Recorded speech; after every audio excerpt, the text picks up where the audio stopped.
నమస్కారం అండి. So, BJP కోసం పవన్ కళ్యాణ్ క్యాంపెయినింగ్ చేయబోతున్నారు అని అంటున్నారు కదా! మరి పవన్ కళ్యాణ్ గనుక అలా చేస్తే జనసేన పార్టీకి ఏమైనా లాస్ అవుతుందంటారా? లాస్ అని కాదండి. ఇప్పుడు ఫస్ట్ ఆఫ్ ఆల్ చూసుకోవాల్సింది ఇక్కడ బీజేపీ అధికారం తీసుకోగలుగుతుందా? కాంగ్రెస్ అధికారం తీసుకోగలుగుతుందా అని చెప్పేసి. ఆ రెండిటిని మనం డిసైడ్ చేసుకోవాలి. లేదు ఈ 2 కాకుండా అంటే అక్కడ ఉన్నది ఎంఐఎం పార్టీ. ఎంఐఎం పార్టీ కనుక వచ్చిందంటే వాళ్ళ అభివృద్ధి అనేది చేసేది ఏది ఉండదు. క్లియర్. ఇప్పుడు ఈ టైంలో పవన్ కళ్యాణ్ గారు రావడం అనేది అది మన మీద మనం రాళ్ళేసుకోవడం లాంటిది. మనం చేయాల్సింది ఇక్కడ ఒకటే. పవన్ కళ్యాణ్ గారు కూడా మీకు కూడా రిక్వెస్ట్ చేస్తున్నామండి. ఇప్పుడు వదిలేయండి మీరు.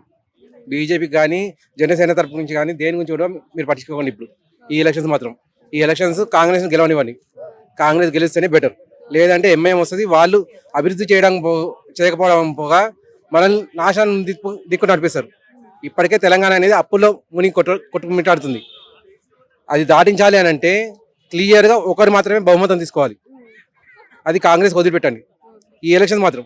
నెక్స్ట్ ఉంది పవన్ కళ్యాణ్ గారు మీరు వస్తే ఖచ్చితంగా మీరు ఎవరు చెప్తే వాళ్ళకి మేము ఓటేస్తాం. అది గ్యారంటీ. అంటే ఇప్పుడు బీజేపీ తోటి పొత్తు అనేది బీజేపీ టీడీపీతో పొత్తు అనేది ఏపీలోనే ఉంటుంది అని అన్నారు. మరి తెలంగాణలో కూడా అదే ఫామ్ చేద్దామని ఏమైనా ఆలోచనలో ఉన్నారంటారు? నెక్స్ట్ ఎలక్షన్ చేస్తే మంచిదండి. ఇప్పుడు 10 ఏళ్ళు తను కామ్గా కూర్చున్నాడు. నేను చేయాల్సిన ప్రణాళిక ఇది, నేను ప్రజలకు చేయాల్సిన సేవలు ఇవి అని చెప్పేసి తను నోట్ బై నోట్ రాసుకుంటూ పోతున్నాడు. అదే పని ఇప్పుడు చేస్తున్నాడు. 10 ఏళ్ళు కామ్గా ఉన్నాడంటే ఇప్పుడు తెలంగాణ కూడా నేను చెప్పేది అదే. తెలంగాణ కోసం కూడా అలానే ప్రణాళిక చేసుకున్నారు సార్. మీరు చాలా బాగా చేస్తున్నారు. మోదీ, యోగి తర్వాత ఎవరి పేరైనా విన్నామంటే అది జనసేన మీ పేరే, పవన్ కళ్యాణ్ గారి పేరు. మా తెలుగు రాష్ట్రాల్లో మీలాంటి వాడు రావడం మా అదృష్టం. అది మేము ఇప్పుడు ప్రస్తుతం హైదరాబాద్లో ఉన్నాము, కానీ ఆంధ్ర ప్రజలు మాకంటే అదృష్టవంతులు. మీరు అధికారికి వచ్చిన వాళ్ళకు మీరు మాకు కూడా రావాలి. అది మాకుంది. కాకపోతే ఎమ్మెల్యే ఎలక్షన్స్ రండి, అప్పుడు మీ సత్తా చాటండి. మేము ఖచ్చితంగా మేము అనుకుంటాం. ఇప్పుడు మాత్రం దీన్ని త్రిశంకు స్వర్గం అన్నట్టుగా పెట్టాను. ఎందుకంటే అటు కేటీఆర్ కొట్లాడుతుండు, ఇటు రేవంత్ రెడ్డి కొట్లాడుతుండు.